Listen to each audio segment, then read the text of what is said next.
నమస్కారం గంటారావానికి స్వాగతం. ముందుగా ప్రధాన అంశాలు.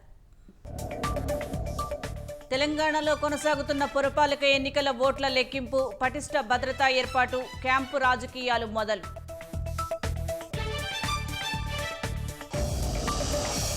నేడు రెండో రోజు కొనసాగనున్న బడ్జెట్ సమావేశాలు, గవర్నర్ ప్రసంగంపై ధన్యవాదాలు తెలిపే తీర్మానంపై సీఎం చర్చ.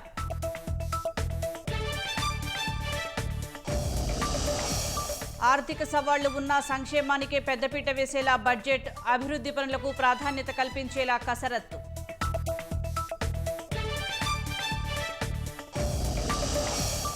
శ్రీశైలంలో వైభవంగా సాగుతున్న బ్రహ్మోత్సవాలు, ఈ నెల 16 వరకు టోల్ గేట్ల వద్ద రుసుం మినహాయింపు.